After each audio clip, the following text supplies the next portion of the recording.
Okay, welcome everybody to the Kingdom Politics Podcast. Oh, live stream now, and if you listen to it later, it's a podcast. I am Pastor Will, and we're joined as always, this time remotely though, by Dr. Michael Huffman, and we are excited for today's show. We're going to dive back into Virginia a little bit more. We did the last couple weeks on some federal level, some congressional candidates that are running for District 7, and now we're going to get back to what we've been doing for a few months now. This is like I think this is like the 23rd episode, by the way. Yeah, we're getting it. Yeah, it's pretty impressive. Yeah, it's a lot of fun too. Yeah, it is fun. Yeah, especially me. I'm coming to you live from Starbucks in Yorktown. I'm really suffering for Jesus in here. Yeah, you are, because I got this nice studio all to myself. Yeah, I was going to say you really sprawled out. When I come back next week, you gonna feel cramped again. I know, I did sprawl out. I got hooked up this week. All right, so we're gonna look at something near to dear to both of our hearts, education. And in particular, a bill that got defeated last session, but it's already been filed for 2027. Well, it got continued to this 2027, so I don't know that defeated is necessarily the correct word, but it got continued because it was unpopular. Yeah. And again, this is like the point of the show, and the point of what you and I are doing is that you absolutely can make a difference in the legislative, because this was an incredibly unpopular bill. It's coming back again, so we're going to need people's help once again. And anyway, it's HB 359. It's Delegate Dan Helmer, and this is for private schools or private elementary or secondary schools. So any private schools. Use of public funds for tuition. And so what they're trying to do is it I'll just read you the quick summary, establishes several requirements and conditions related to the use of certain public funds enumerated in the bill to fund student tuition at a private elementary and secondary schools in the Commonwealth. And it's requiring all students enrolled at the schools to take the Standards of Learning assessments, the SOLs, which those are going fantastic for the public schools. Yeah. Requiring all such schools to receive accountability ratings. This is the scary part. Requiring all such schools to receive accountability ratings from the Board of Education. Prohibiting such schools from discriminating in admissions, enrollment, discipline, retention, or access to educational programs and services on the basis of race, color, religion, national origin, sex, sexual orientation, gender identity, or expression, disability, special education status, language, proficiency, or social economic status. So I think if you're cool with it, Dr. Huffman, before we even dive into the bill, I think you have to look at the educational landscape in Virginia to start with, to understand why they're doing this in the first place. Yeah. Well, you can speak more to that than I, because you've had a kid in public school for at least some period of time, and so you understand the efficiency of the educational system in the public educational system in the Commonwealth. Yeah, so people that don't know, two of the biggest counties in the state, Fairfax and Loudoun County, have had an interesting... I find it interesting. They've had a growth in population and a decrease in kids in public schools. The public schools, take iReady, for example, which is the reading program they use, or Lexia is the reading program they use. It's basically a computer game that is supposed to teach you how to read. iReady is the test that they use. It's not really a test. It's a computer program. It has already been proven to have 0%, literally zero, I'm not making this up, you can verify me, 0% improvement in children's reading. Not only that, currently the company that owns iReady, shoot, let me look that up real quick. The company that owns iReady, which is called Curriculum Associates, this isn't like a Fairfax or Loudoun thing either. Basically, every public school uses iReady. That company, Curriculum Associates, is currently being sued in federal court because they leaked. They were selling kids' profiles, and Wow. the public schools pay for that program. Wow. 4th and 6th grade students in the state of Virginia, the majority of them are underneath the reading level that they're supposed to be at. They're underneath the standards for arithmetic or math, whatever you want to call it. They're under the for reading, for comprehension, spelling, the SOLs. They have a 25% failure rate in the public schools across the state. Obviously, some schools, these are across the state. So obviously, in some areas, the public schools are fine, but in a lot of areas, they're not. And so parents in huge numbers are moving to homeschool or private school. And of course, when they move their kids out of public school and put them in private school, the county loses money. Yes. Thus the bill. Thus you get this bill. So instead of, and I know you testified and I testified on this bill the last year. I also wrote a letter to the education committee imploring them to use their time wisely and actually help kids and actually fix the public school system. Yeah. This is a shortcut for them to get into the private schools because the private school kids overwhelmingly read above the standard of whatever grade level they're in. They understand math. They're above the standards in math. And the tests they take are harder than the SOLs. Mm-hmm. Mm-hmm. Yeah. Because the SOLs that they take, that's all they teach in the classroom is what's going to be on the SOL. So you've got 8 months of test prep because, well, let's be real. The grades that you get on the SOL test in Virginia public schools depend on accreditation and the accreditation of whether or not the school receives and maintains accreditation. And accreditation also has to do with the funding that school gets from the Commonwealth, which includes teachers' pay.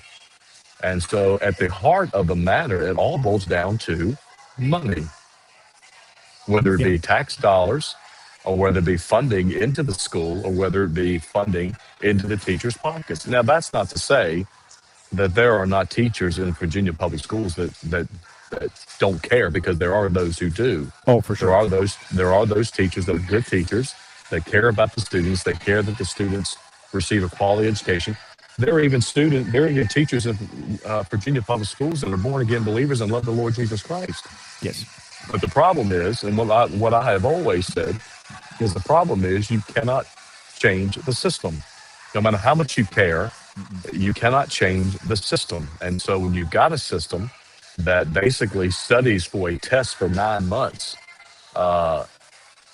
because that test is going to be the result of our accreditation, which will be the result of our funding. Yeah.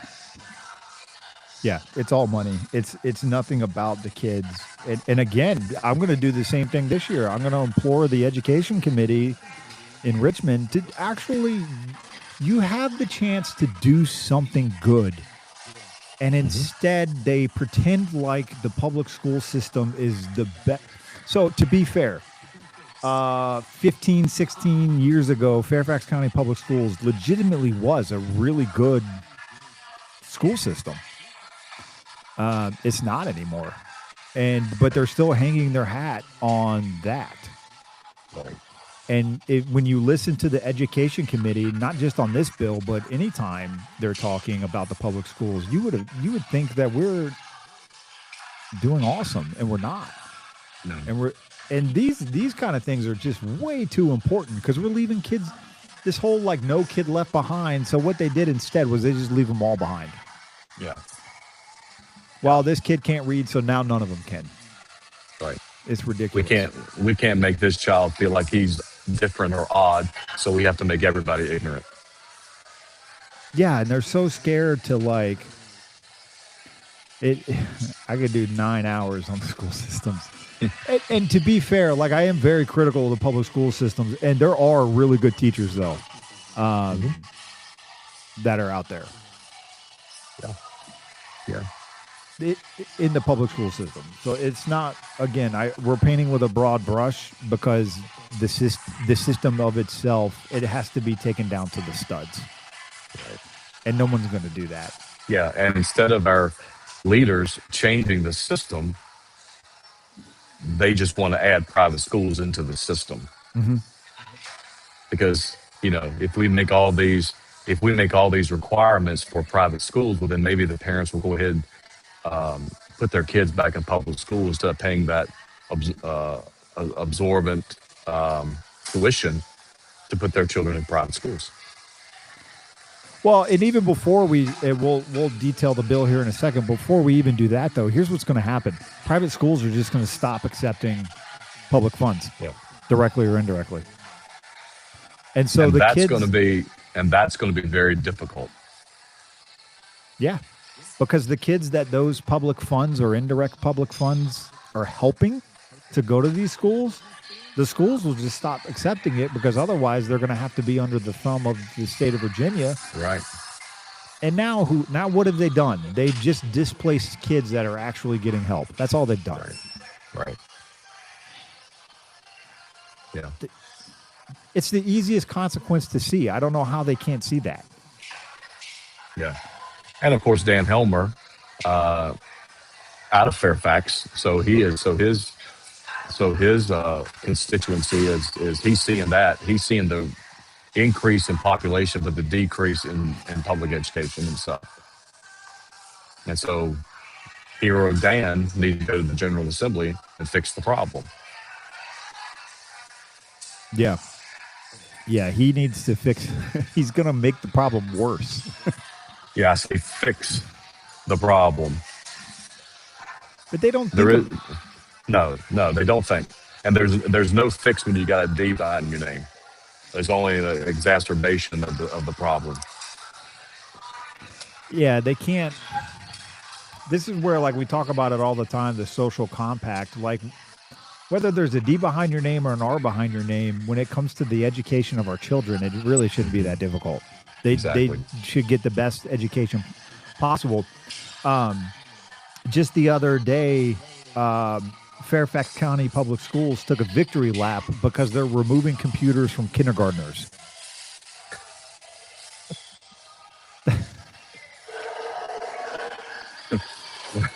Wow. Okay. That's a victory lap. I wish I was making that up. They took a victory lap that they are some kind of... It's not a victory lap. They should have never had the computers in the first place. Yeah. Wow. Some victory lap. Well, we've had, of course, that I have a Christian school in my church, and we've had students come to our school, that were in honors math class in Virginia Public Schools that, I kid you not, could not do our 6th grade math. Was in honors class, was in honors high school math, but could not do our 6th grade math. Struggled.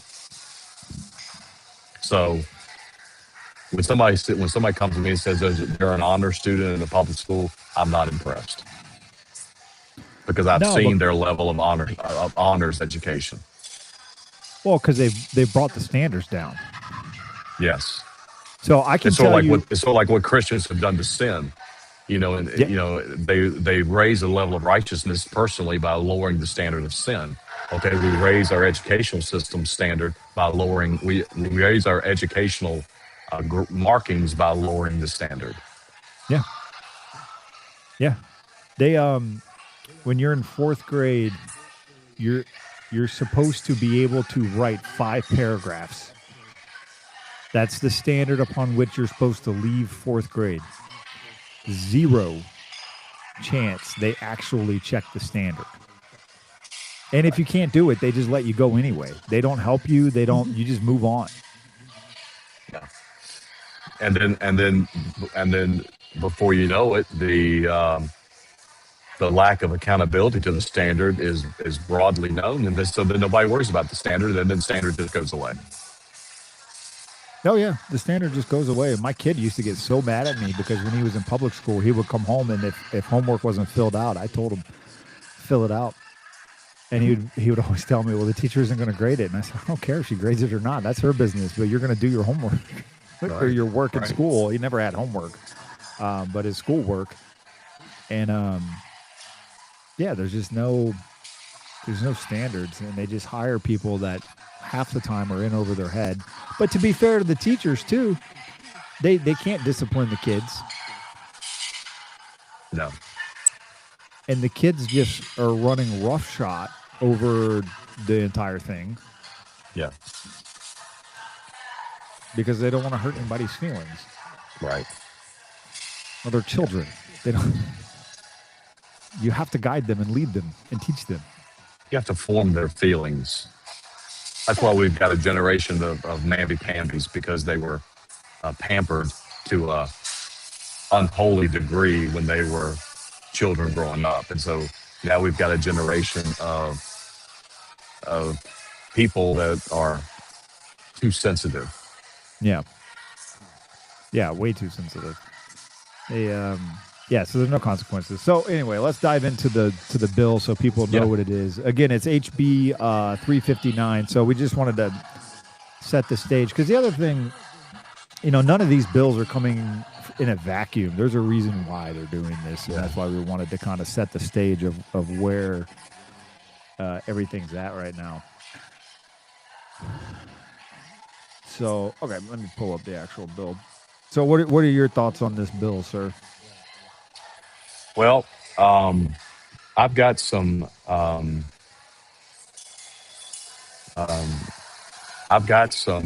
notes here.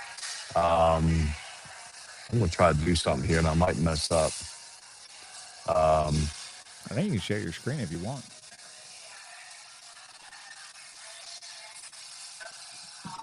Yeah, well.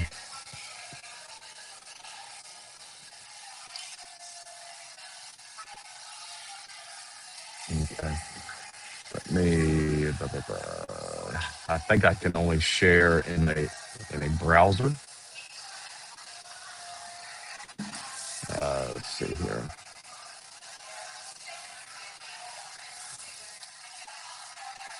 They're trying to score, but anyway. I'll figure it out some other time. But anyway, it basically the biggest one of the.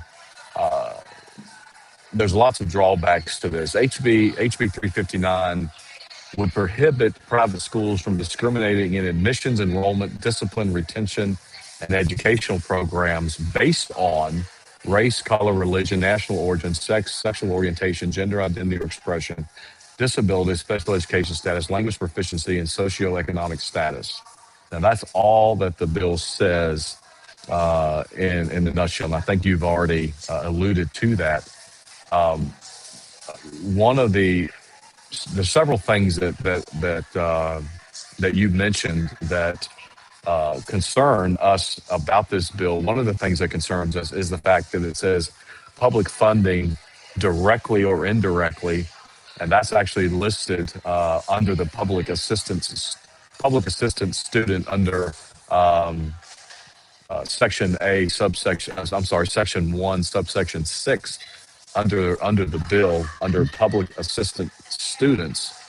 It says regardless of whether such school accepts tuition payments directly from the student's family or indirectly through an intermediary vehicle. Now, the question that you have to bring up that you can't get Delegate Helmer or anybody else in Richmond to admit to no is that of course we understand what it means when it says if the family receives the money directly from the Commonwealth. But what is this intermediary vehicle? Well, one of the questions that I asked Delegate Helmer last year that he wouldn't answer for me was, what about if a family pays their tuition through disability? That's public funding. That comes Yeah. out of a public funding pool. And he wouldn't answer the question, because the answer to the question is yes. If a family receives, we have students in our school, at my church, that I know that they're paying their tuition through disability that they receive from the Commonwealth. So by the language of this bill, the Christian school in my church received public tuition indirectly. And so we would fall under, even in residential rural Louisa, we would fall under the requirements of this bill. And so and what you need to think about is how many Christian schools out there are not even going to know Yep. that they're receiving public funds indirectly, because I doubt that there's any question on anybody's enrollment application, are you going to be paying your tuition through disability? Yep. Even if they paid the school from their personal account, that money was received from the Commonwealth. So that is an intermediary vehicle. That is what they classify in this bill as indirectly. So they're going to be, I would say, Will, that probably every Christian school, and that's what you and I are mostly concerned about. I mean, then let's be real, Will. The non-religious private schools can do what they want. They probably already are anyway, other than maybe the SOL requirements. If it's a secular private school, they're probably already receiving those people that are protected under the Virginia Human Rights Act, which Yeah. we'll get to in just a minute. They may not be doing the SOL requirements or anything like that this bill will require. But if it's a secular private school, they're probably already doing the gender identity and expression people anyway. Yeah. So what you and I are concerned about are the Christian schools, and I would probably dare say that there's every Christian school out there receives public funding indirectly, and they don't even know it. And so, amongst the other things in the bill that concerns us greatly of the schools that it will affect, and then of course the requirements of the bill that it will require greatly concern us. So Yeah. One thing I just thought of too with this indirect. So they're doing it on purpose to say indirect because they're going to cover all the bases. But it's the hypocrisy and lack of transparency, because if you look at SNAP benefits or you look at the EBT benefits that are paid out, when people wanted to talk about what those funds were being used for, all you ever heard was, well, you can't.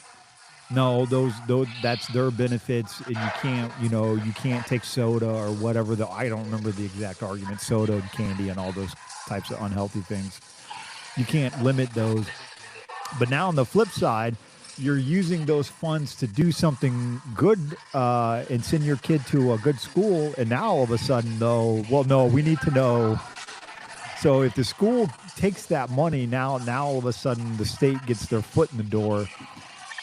So I find that kind of funny that the logic doesn't work the same way. But the logic also doesn't work the same way when you look at, I was joking earlier when I texted you, but, everybody wants to cry about separation of church and state, and Christians need to stay in the, whatever, like not in the public square.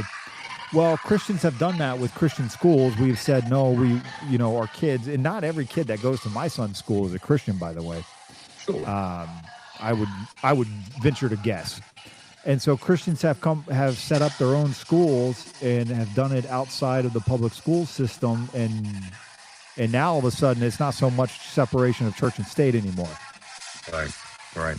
And, we need to be aware, because when I brought this bill up last year to a group of concerned parents, and one of the remarks that I received from one of the parents was, well, I'm not worried about that. And I said, well, then why aren't you worried about that? Well, Trump will allow that to happen. And so I said, you do realize that there's a difference in federal government and state government. that Trump has absolutely no power at the Virginia Department of Education, and neither does he have power of anything, of any piece of legislation that's passed in the Commonwealth of Virginia, and unless, of course, it violates the federal Constitution. I mean, that's why we have a 10th Amendment. And so we need to make sure our viewers understand the fact that the federal government is not, if this passes, the federal government is not going to be able to fix it. Now, can they, would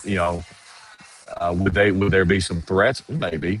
There's really I don't think there really any federal funding that's going to amount to anything that could be threatened, but because it's all funded by the state anyway. So the federal government can't fix this. So we need to be, as adults, as concerned Christians, conservatives in the Commonwealth of Virginia, we need to be on board fixing this problem, because we can't rely on a conservative federal government, because help as they would love to, constitutionally they can't. No, and also there are school districts that receive federal funds, and they've gotten letters from the Department of Education in terms of investigations. We just saw the Loudoun County superintendent get pulled in front of Congress. It was before I went on vacation, I think. I don't remember exactly when off the top of my head. But you know what? They haven't pulled the funding. No. See, threats, that's about all it amounts to. Yeah, they've got letters threatening to pull the federal funding, but they haven't done it yet. No. And that's for stuff that's in the public schools, not for this bill in particular, but for people that think that the federal government is going to come to the rescue, is not true. Yeah. And so we need to be on top of this. We need to be on board, and we need to understand it. And we need people to call. We need people to flood Dan Helmer's office with phone calls and emails now, telling him you need to pull this bill, because this is not what we want. And we can give every Dan Helmer's contact information on this podcast before we end, if that's what you want to do. Yeah, we can do that, because this bill is ridiculous. Because again, and you know what? Again, I implore the education committee, when they come back in session, please actually do something good for the kids. This is not good. This is messing with kids that are already in it. And you know what? For parents as well, my wife and I sacrifice a lot. And I'm not trying to be a martyr or anything, but because we're not the only ones.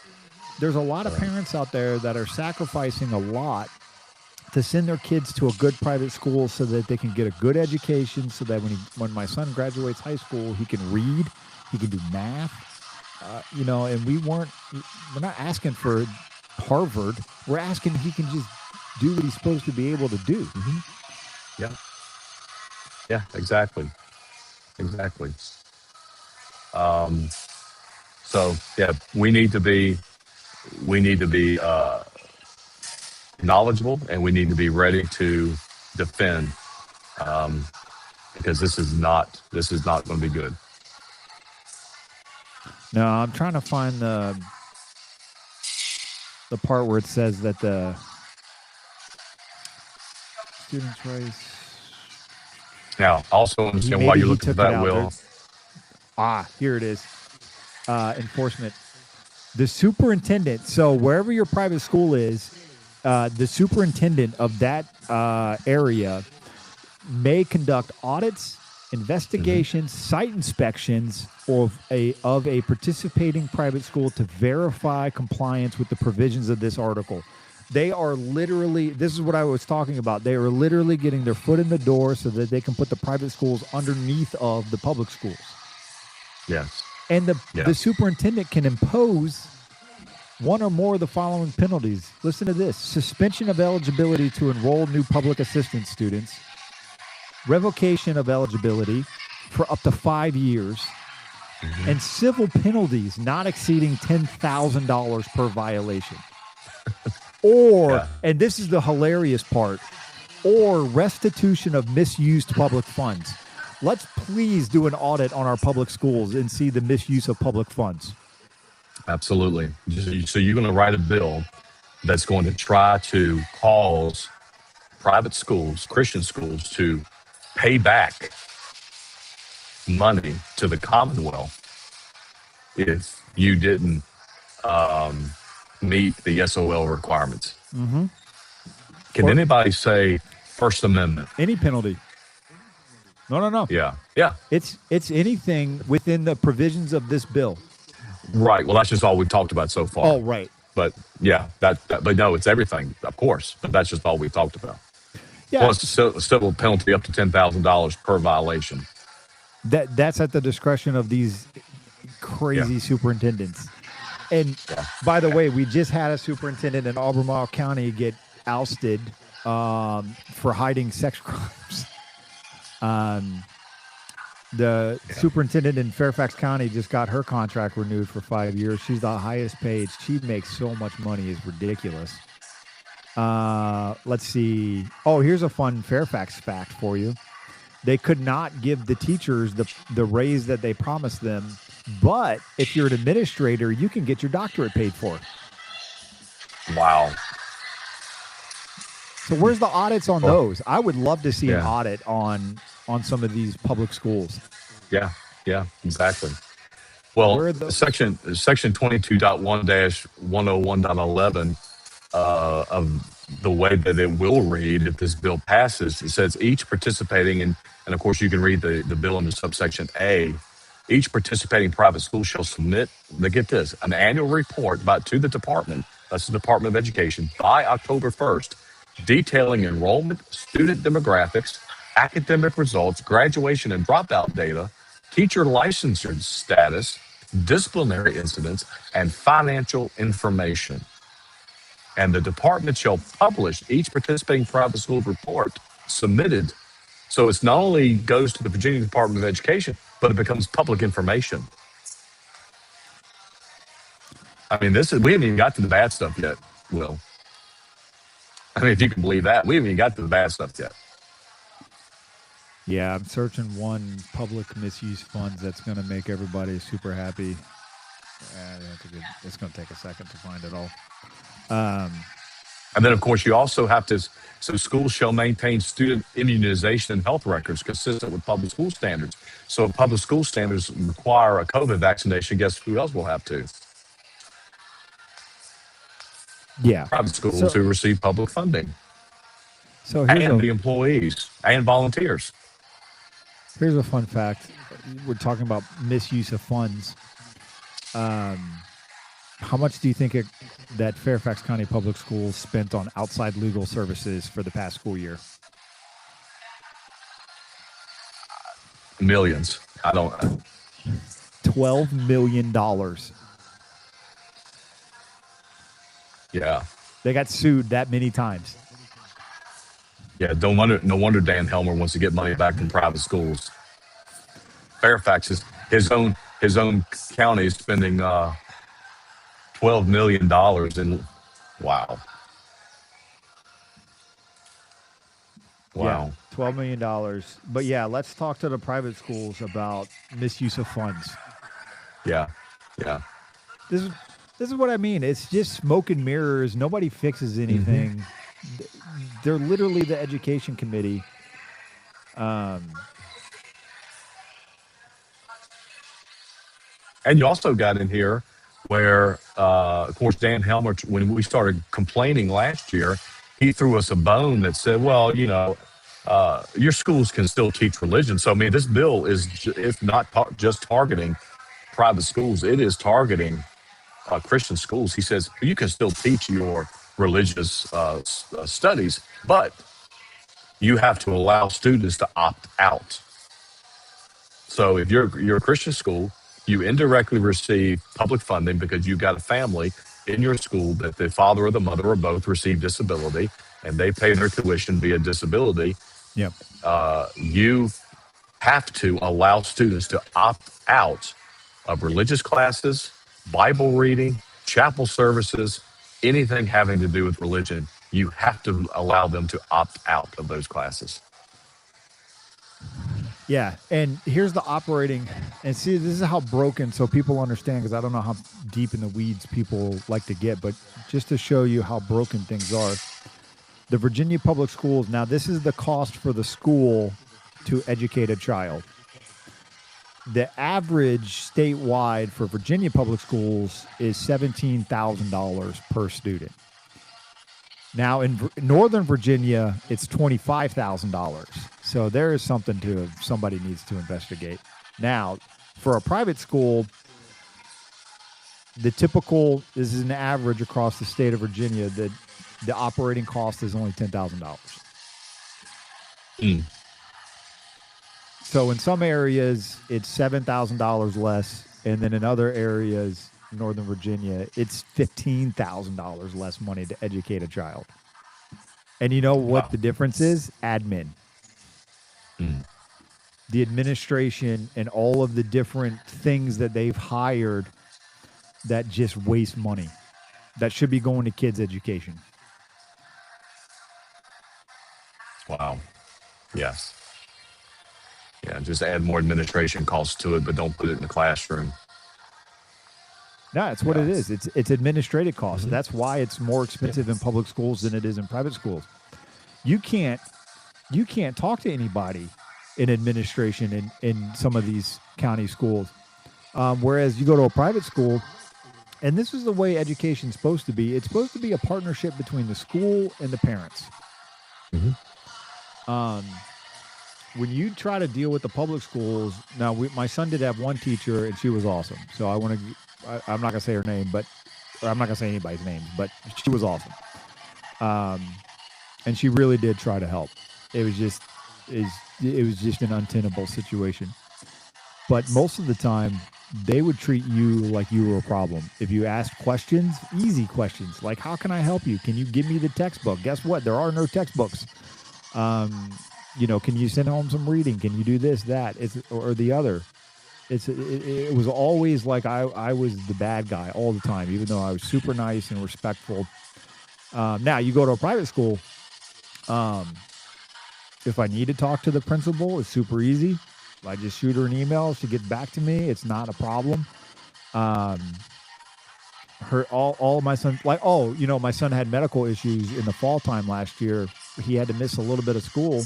They all sent his work home. No big deal. It wasn't a problem. Yeah. To catch him up in the things that he had to get caught up in, we met with the teachers and had a plan, and we helped at home, and it was like it was supposed to be. Yeah. It was the best experience. Yeah.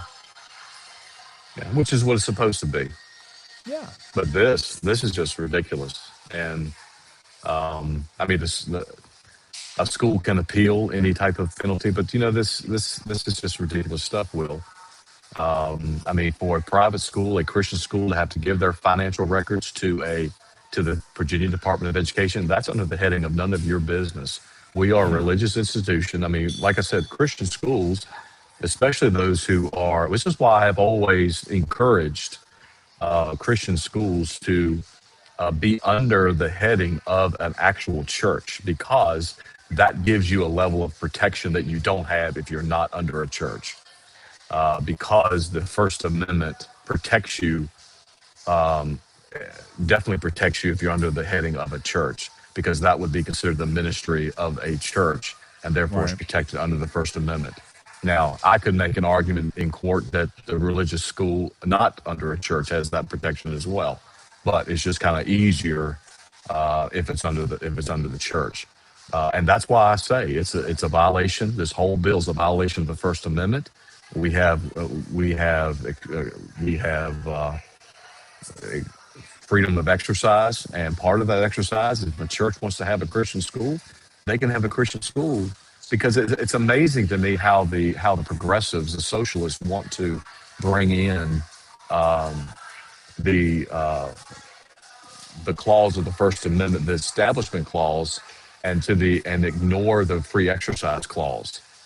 They want to bring in the Establishment Clause when you want to read the Bible in public school classrooms, but so why isn't that Establishment Clause not valid when you want to bring the government into the Christian school? So if I want to bring the Bible into the government school, well, wait a minute, we have an Establishment Clause. Well, first of all, that's a completely misinterpretation of the Establishment Clause, because it says Congress shall make no law. It doesn't say that Yorktown City Public Schools shall make no law, or Fredericksburg or Fairfax County Public Schools shall make no law. It says Congress shall make no law. So the misinterpretation of that is astronomical anyway. But if I want to bring the Bible into government schools, and all of a sudden there's the establishment clause. But if I want to bring the government into a Christian school, all of a sudden now we're going to forget about the free exercise clause. Yeah. You can't have it both ways. And Dan Helmer is going to be reminded of that. Yeah, And because so will the entire General Assembly. it's rules for thee, and but not for me, because I'm trying to find the bill right now. Give me 1 second, because Delegate Griffin. Here it is. Delegate Griffin tried last year, HB 1146, to have the Ten Commandments displayed. Didn't happen. Nope. Establishment clause. Yeah. Now on the flip side, which, by the way, if Delegate Griffin watches this, I don't know if he does or not. I know he watches some of the clips. He is my son's favorite and watches all of his videos. Yeah. Very good. He's a good guy. My son thinks he's really funny. Yeah. He has good videos, and my son always looks at me and he goes, "Is he right?" And I'm like, "Yeah, he's right." The interesting part about that is that I'm hoping he's going to bring that bill back, because my argument in committee is going to be, says, look, the Supreme Court has already decided this. They got rid of the lemon law and brought in historical tradition. Yeah. And I mean, that happened back in 2019. So the Supreme Court has already ruled federally that 10 Commandments, nativity scenes, things like that can be on government property. Unless you can look at historical tradition to where they were banned, we're going to assume they are constitutional. That was the ruling from Brett Kavanaugh, who spoke for the majority on that back in 2019. Yeah. And so, I mean, the point was the lemon law was basically having to do with if a religious practice is secular, then we will accept it as constitutional. Well, that's just silly. I mean, what religion? If a religious practice is secular, pardon me if I don't want to be a part of it. But then when they were hearing a case back in 2019, Brett Kavanaugh says, well, I think we need to get rid of the lemon law. And so they did, and we were just shocked. They did, and then they implemented the historical tradition. Okay? If you can't see in the past where this has been banned, then we're going to assume it's constitutional. So then 10 Commandments started going back up, crosses started going back up, nativity scenes started going back up. And so the Virginia General Assembly bypassing this bill, talk about going against federal law. I mean, they want to push their marriage amendment based upon a decision of the Supreme Court in 2015. Yeah. Okay, well, why don't you want to push Delegate Griffin's bill because of a Supreme Court, if no other reason, based on a Supreme Court decision in 2019. So again, you can't have it both ways, guys. No, it's because it's Jesus. And we can go into the basis of the Ten Commandments being the basis for Western civilization. But if we look at that bill that they didn't allow to have happen, then they have this interesting part in Section 22 of this bill right here, verse. I preach too much. Part C. A participating private school that provides religious instruction or worship shall provide a meaningful and non-punitive opt-out for any public assistance student whose parents request such an opt-out. Yep. The school shall provide a reasonable alternative educational activity during the period of religious instruction or worship, and shall not be penalized, disciplined, or otherwise discriminate against a public assistance student for exercising such an opt-out. Yep. Guess what parents had to do 2 years ago? They had to go all the way to the Supreme Court to get an opt-out in Maryland because they would not let parents opt out of LGBTQ books being read to kindergartners. Yeah. Yeah. I mean, you're going to write a bill to opt people out of religious studies, but not out of LGBTQ plus stuff. Give me a break. And once you bring in religion, Christian school, the Bible, You have just violated the First Amendment just by using those words. And, Dan Helmer wants to, A, depend on people's ignorance, B, depend on people's unwillingness to fight.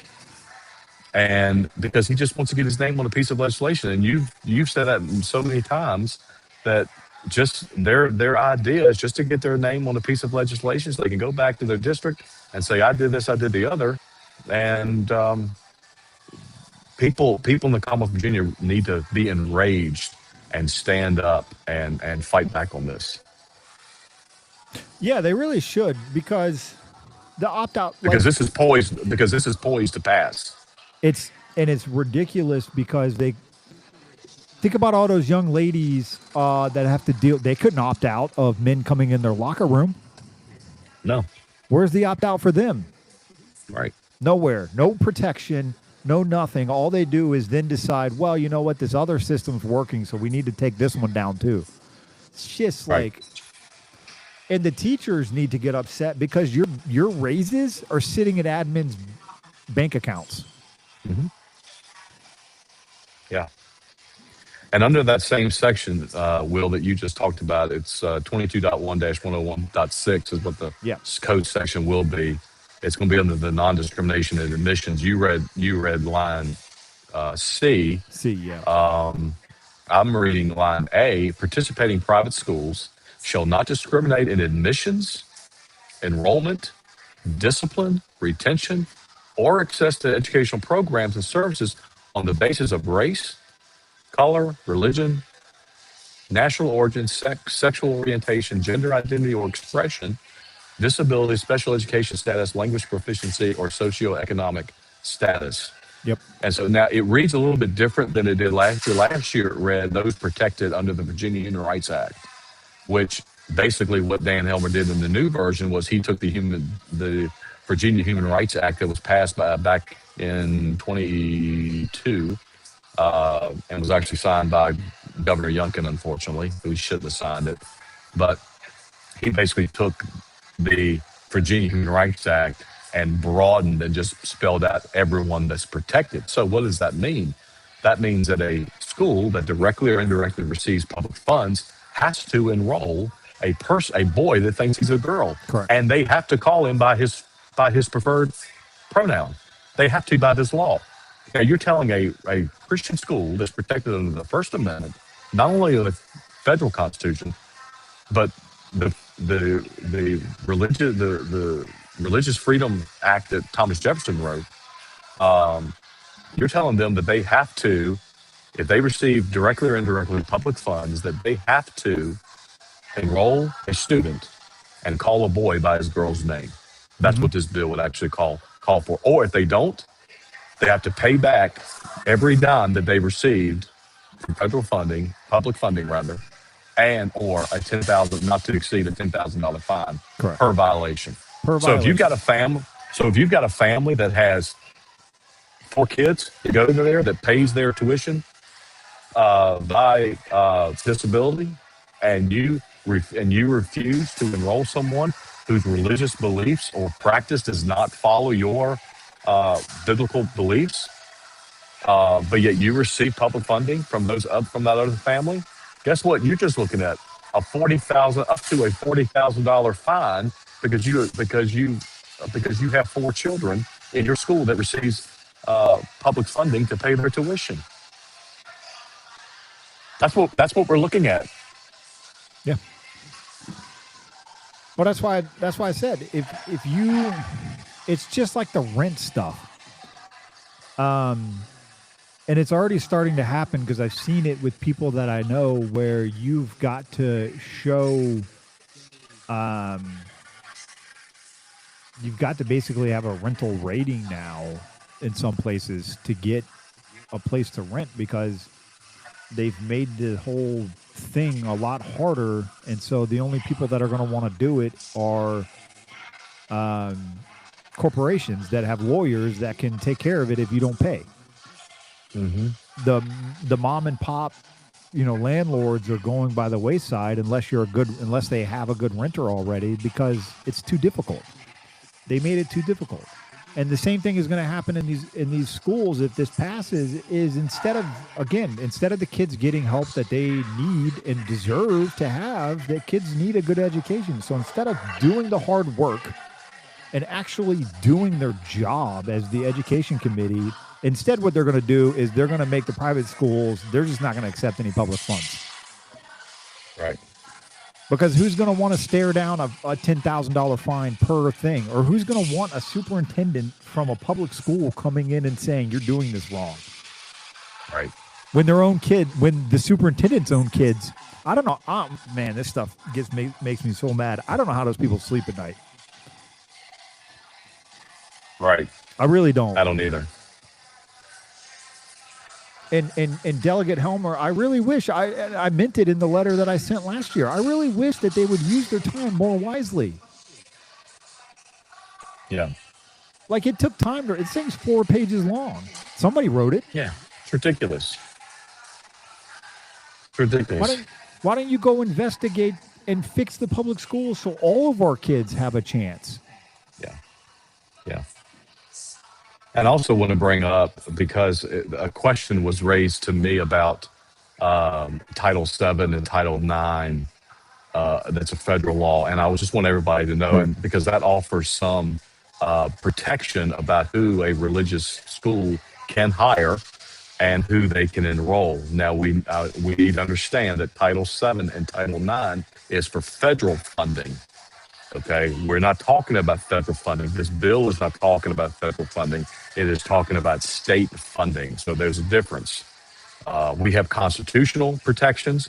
And again, Will, like we said on many issues, I think that a school could go to court and would win the battle, but they shouldn't have to. I mean, we're living in a day where our Constitution is being trampled over. Yeah, would we win in court? You shouldn't have to. You shouldn't have to go to court. Yeah. To exercise the freedoms that your founding fathers have given you and that God has given us predominantly, especially when the socialists use portions of the Constitution incorrectly to help their own agenda. So it's not about a matter of, it's just like on the marriage amendment, it's not a matter of whether you would win or lose. It's about the fact that you shouldn't have to. And so, again, I just want to make it clear. Yes, there is Title VII, there is Title IX. People have brought that up to me. And we just need to be clear. I had a lady that's doing some work for us, Diane, do some deep diving into this for me today. And Title VII and Title IX are federal funding and not state funding, which is what this bill is calling for. Yeah, it's just, here's one more part, 22.1-101, Part C. Participating private schools shall adopt anti-bullying and anti-harassment policies consistent with state law and report incidences to the department as prescribed by the superintendent. Guess where most bullying happens? Is public schools. Yeah. When I testified in Rip Sullivan's bill, anti-bullying bill in private schools, was exactly what Line C was saying. I said in 2023 to 2024 school year, there were 7,600 reported instances of bullying in Virginia public schools and none in Christian schools. And I said in committee, it seems to me that the Commonwealth needs to take lessons from Christian schools about how to handle bullying, not try to tell us how not to bully when you're the one that obviously has the problem. Yeah, not that it probably doesn't happen I can't speak for every private school, but they handle it. Of course. I mean, people are people. People are, they're human nature. People are going to bully other people, but it's handled. It's not ignored like it is in public schools. No, and I'm glad you brought up human nature, because it's human nature to have this hubris that whatever we do is correct and what everyone else thinks is incorrect. Right. And this bill is an exact example of that. Delegate Helmer thinks that whatever the private schools are doing is incorrect, and so thus the state needs to be part of it. Taking his money. Yeah, they're taking his money. But this is we're supposed to be humble. That's the great thing about following Christ is it comes with humility, and it comes with understanding that we don't have all the answers. God has all the answers, and maybe we can learn from. Yeah. Maybe the public schools can learn from the private schools. Right. One of it, I can tell you one thing that would help is actually give the kids books to read. I can't tell you how many people. I wish you would have been in with me in some of these meetings. I can't tell you how many people told me that there's a new way to teach kids to read. That's why I don't have hair anymore. It's not a new way to read. You just give them you give them a book and you teach them how to read. It's not rocket science. No. Yeah. New way to read. Well, you give them filth and smut to read. Is that the new way to read? No, they give them a computer program, and then when you get older, you get the smut. Yeah, it's just amazing to me, Will, that they did that. What you just said a few moments ago, that they would not give, that people had to go to the Supreme Court to get an opt out for LGBTQ plus. But Van Helmer is going to give them an opt out of religious classes in this bill if you receive public funding. Yeah, no, that really happened. Wow. Well, I mean, you and I are in different locations today, but not that far, just on the other side of the Potomac in Maryland, that happened. The parents had to come together and take Montgomery County Public Schools was who it was. They had to take them to court, and then they had to go all the way to the Supreme Court to get it opt out. And by the way, like, they weren't even asking the schools to not teach it. All they were asking for was an opt-out. That was it. Yeah. Well, I remember when I was I went to public school up until I was in the 8th grade. And when I was in the 6th grade, my middle school started teaching family life. Yeah. And I didn't take family life because my parents called the principal and said, Michael's not going to be in those classes. It wasn't a letter written. It wasn't a board meeting held. My dad called the principal of the middle school and said, Michael is not going to be in those classes. And guess what Michael didn't do? Michael never took those classes. Now you have to go to court to opt out of those classes. I think it depends on so my son, the last year he was in public school, I should have kept the slideshow. I could have showed everybody. To be fair to the school, I asked for it, and they gave it to me. That's the only time they ever. I think they just didn't want to fight me anymore. And so I told the teacher, I said, "Hey, my kid's not going to be there that day." No, I didn't specifically ask for an opt out or anything. I just flat out told the teacher, "Not happening." Yeah. It was incredibly inappropriate. I can't remember everything on there, but it was incredibly inappropriate for a 4th grader, the things that they were going to say. And, you know, what they tell you is that, and this is the danger of all of this stuff, what the schools will tell you is that, oh, well, we want them to be prepared. Well, no, I don't want you to teach my son these things. I want him to be 10. Right. When it's time for him to learn the things that you would like to teach him, I will do it for you so that it's done correctly. But until then, I want him to be 10. I want him to like, at the time he liked Pokemon. Like, I want him to like these things. I don't want him thinking about what you're going to talk to him about. Right. This is inappropriate. Right. He's not there. But that's what they'll tell you, though. They'll tell you, well, sir, we just want your son to be prepared for what life has ahead of him. Yeah, so do I, but he's not at that point yet. No. He's 10-year-old does not need to learn the details of sexual expression. No. And the Maryland thing, they were reading LGBTQ books in kindergarten. Yeah. Like, in fact, Will, you know the best time to teach your kids sexual expression? Your kids learn sexual expression on their honeymoon. This is how much of a. I think you know him. You know Mike Young, right? Noble Warriors. Yeah. I love Mike, and last year, me and my son went and saw him, see him speak. I forget where. And Mike's awesome. And but Rowan was the only young kid there. He was like the youngest one there. And and Mike was talking about praying for your kids to find someone later in life. And he stared at Rowan and said, even you, we need to pray even for you to find a wife one day. And my son was so embarrassed that he was like, There he was. Never. Like, yeah. And then he told me later he was never getting married. And I said, son, that's what every man has said at 11 years old ever. That's it. Yeah. Yeah. Yeah. You change your mind real quick. Exactly. You do reach the age where girls don't have cooties anymore. So this bill's coming back. It's now I got to pull back up his stuff. We got our work cut out for us already, Will, because like you said yesterday, there's over 430 bills that have already dropped. And this is unprecedented because they usually don't start dropping bills until after Thanksgiving. And so this is unprecedented that they've already dropped bills for this year in the summer.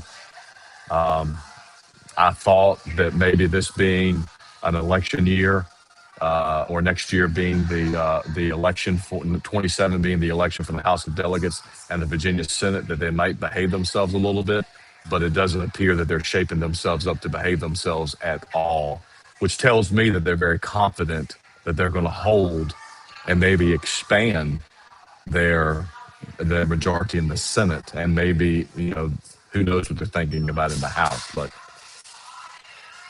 I think you said it was over 430 bills yesterday. Yeah, it dropped yesterday, the data dump, like 430 plus. It was less than 500, but it was still a lot. Yeah. And it just, I think, I don't know. I think we're headed down a really hard path in Virginia, and I really pray that people will start paying attention, because I think they're going to try to do as much as they can while they can, because a lot of these things were super unpopular. Obviously, people got really upset about the 2A stuff. Those all went to court. The redistricting was super unpopular. That went to court. Yeah. Lord knows how much Jay Jones is paying in outside legal fees right now. I don't know. Yeah, because it's not like he knows how to do it. No, you're paying it, and so am I. It's not like he knows how. I know. It's not like he knows what he's doing.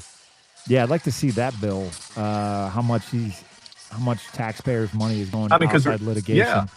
Because remember when the redistricting amendment went to the Virginia Supreme Court, he hired counsel out of California.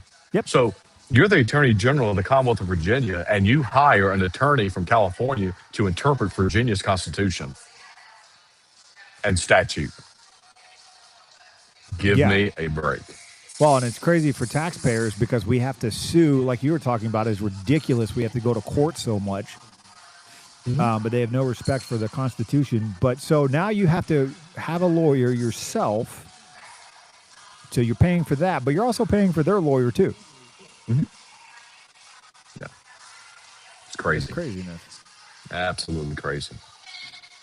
Well, I want to mention one more thing before, while we're here, and that is there's been some confusion, and I was in a meeting. I've been in several meetings, and there's been some confusion on the restoration of rights amendment that's going to be on the ballot in November. Right. A couple of points that we want to highlight is we are not, absolutely are not against second chances. We understand the fact that people can change. People do change by the grace of God. Only by the grace of God do people change, and we understand that, and we believe in second chances. However, just like elections have consequences, sometimes our actions have lifetime consequences. If you get drunk and go down the road driving a car, and you're in a car accident, and and your leg is amputated and you repent and get saved, that's great. God has forgiven you, but he probably is not going to grow you a new leg because it's consequences to your actions even after Christ. So we understand that at the same time. So that is why we believe that the restoration of rights should stay in the hands of the governor on an individual basis. Now, the point of former delegate, now Senator Bennett Parker and Senator Locke, when she patroned that bill, it was all about race. With Mamie Locke, it was all about Jim Crow. It was all about the black man doesn't get his rights given back as quickly as the white man does and all that. Ironically enough, Don Scott, the Speaker of the House, his rights were given back by a white Republican governor, Bob McDonnell. So I'm not quite sure how she doesn't, can say that with a straight face. But anyway, that's what she said. But each case needs to be taken by an individual basis. I have friends that were convicted of a felony that was a non-violent felony. The problem with this restoration of rights, and it says in the bill under subsection 1 that they are not entitled to vote during any period of incarceration for such felony conviction, but every person upon release from incarceration for that felony conviction and without further action required of them shall be invested with all political rights, including the right to vote, and all those rights that come, all those civic rights, just short of being able to own a firearm. Now, the problem with that is they do not list a difference between. Well, let me put it this way, Will. I would have less problems with this bill if it separated violent from nonviolent felons convictions. If this bill was just immediately restoring the rights back for nonviolent felonies, I don't know that I would have as much of a problem, but it doesn't make that distinction. And so what you've got is felons that have been or just released from prison. Now, again, it doesn't mention restitution and it doesn't mention probation. So these people do not have to fulfill their probationary period. All the bill says is that they have to physically not be in prison. They have to physically not be incarcerated. And once they are not incarcerated, then they immediately, without any further action needed by themselves, they will have their rights given back to them. What does that mean? That means that a murderer or a rapist who is released from prison, he may be on probation, he or she may be on probation, but they're physically released from prison. They have all their civil rights back, which means they can vote, they can sit on the jury, and they can run for public office. So if this passes, it is likely that we could have murderers and rapists, child sexual predators in the Virginia General Assembly making our laws, because that's what this amendment will allow. And I think this amendment hasn't gotten the attention that, of course, you and I've given it the attention it needs.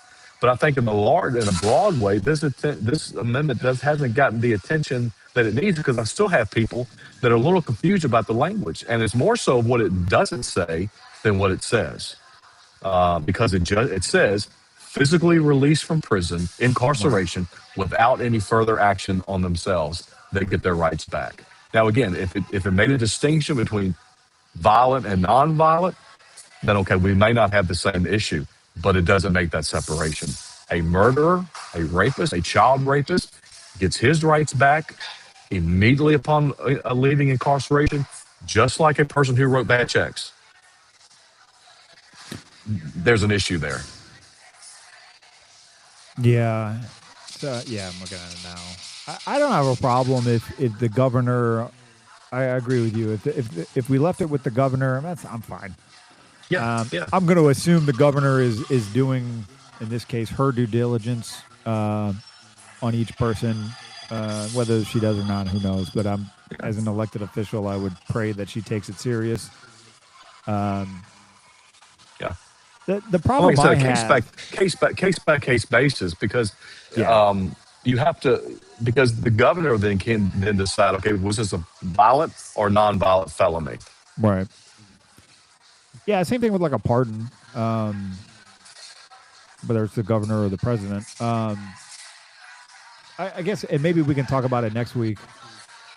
The issue I have with this one is the same issue I have with, I forget the bill number, but where they're taking away the minimums.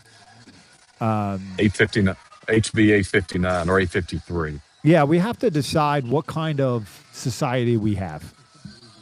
These are society, same thing with the abortion one, same thing with the marriage one, and this one as well. We have to decide what kind of society are we going to have. Are we going to have a society where people are safe, where there's rules to follow, and that we're all following the rules? Because we already pointed out with the school bills, the school bill that we looked at, that there's a double standard when it comes to Christian, and there's a double standard when it comes to secular. Secular, they can do whatever they want. There's no opt-out. It's fine, right? We have to decide what kind of society we're going to have. Are we going to have a social compact where we decide, look, these violent felonies, this is not okay. This is not a function of a moving society in the correct direction. Just a few days ago, Fairfax County arrested someone with 200 charges. That's insanity. And this bill, I don't have a problem. I used to do prison ministry. I've been in the trenches and helped people find those second chances. And the only redemption there is within Christ.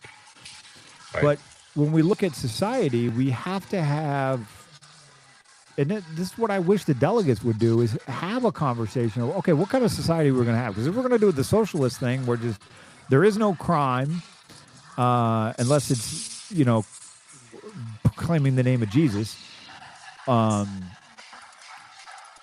then that's what we're going to do, because that's what we have to decide. What do we have now? When you automatically get those rights back, I don't know that you paid your debts to society. Should be the governor's decision. I think if it's a violent felony, you never get it back. It's not to say you can't be saved, but there are consequences for your actions. It's not to say you can't even go to heaven. Jesus pays all your sins. But when we're talking about like you were talking earlier about human nature, what is human nature? Well, human nature is sinful. And the reason why there's consequences for felonies is because it's supposed to prevent you from prevent a large number of people from doing them. It's never going to fix, you're never going to have a crime-free situation. So the answer isn't to just let it all go then. But where is the safety for people? If you get your rights back, what's there to stop you from doing it again? Particularly when you add this with the minimums being taken away. Well, now you get convicted. Even with a felony, you're suspended. Your sentence is suspended, and you get your rights back right away. You walk right back out the door. What was the consequences for the violent felony or any kind of felony involving a child? I'm sorry, but those two things, a violent felony or anything involving children, I have a hard time thinking. Again, through Christ, everything is possible. But we also have to have standards in our society, and we have to have standards. And that's the discussion I would like to have with progressives is, okay, well, that's fine. If this is your idea, then where is your idea of society? Where is the social compact? Because the purpose of government is to secure the rights of the people. Well, my rights aren't secure now if violent felons are just getting walked right back out the door. So I don't know. Man, that was a longer answer than I anticipated. But maybe we can do that one next week. Well, what you bring up, the violent offenders. I mean, just over the 4th of July weekend in Louisa County, there was a man that was in the U.S. illegally, and now he's now he is facing charges for the murder and sexual assault of the 2-year-old child of his girlfriend. Yeah. And he was in the country illegally. Should someone, let's say, for example, he was a citizen, should someone like that have their civil rights restored back to them? I would say no. I would agree. That is whether the governor did it or whether it just became immediate upon your release from incarceration. In fact, I would say that a person who does that to a child, you get life without, we get a life without the possibilities of parole. And so if you do that to a child, you'll never see the light of day again. But that's one of the, you brought up Ray Cousins, mandatory minimums. Unfortunately, that is one of the charges that she is looking to reduce the mandatory minimum is the sexual assault, including that of a child. And it's unfathomable to me, Will. Yeah, it makes no sense to me. And that's where I would honestly, I would really like to hear the reasoning behind it. Yeah. But they have no reason because they don't think about any of this stuff. They just go to their leftist ideology and they go, look what we did. We got your rights back and we got rid of the minimums. But they don't look at the consequences of what's going to be unleashed. Same thing with the private school bill. They're not looking at the consequences that will be unleashed. Right.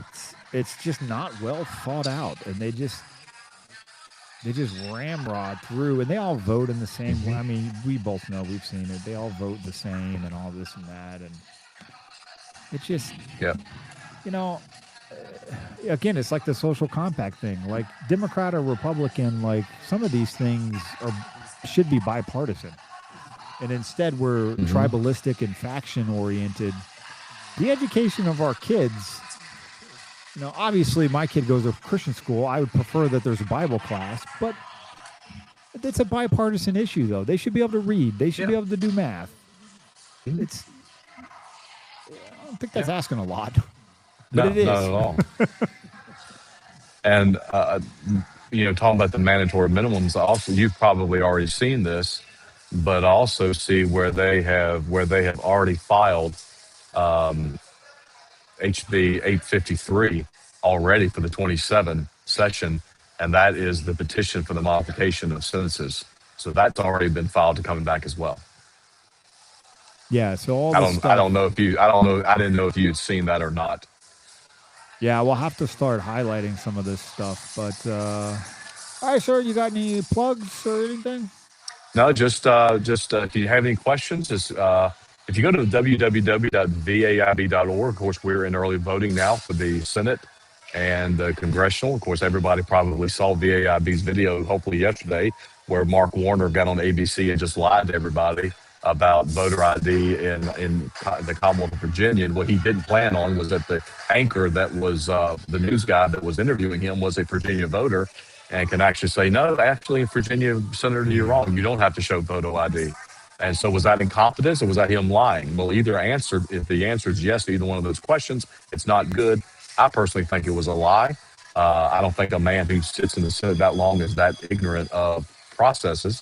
So I think it was a lie. So we're in the early voting for the Senate, also in early voting for all 11 congressional districts. If you go to www.vaib.org, we have broken down all 11 congressional districts for the Republicans, and we have broken down all 3 Republican candidates for Senate on that, as well as we also have a tab there on the left where you can look at the abortion amendment video, the same-sex marriage amendment video, and I have a new section that was just added today, the abortion amendment exegesis, where we actually break down and highlight the main points of the abortion amendment and tell you exactly what that means from a legal standpoint, what that could actually do in the Commonwealth of Virginia. So you need to go there and look at that at vaib.org. If you have any questions, you can email me at drmichael@kingdompolitics.org or director@vaib.org. We're having our annual conference in September, 24th and 25th. Go to vaib.org,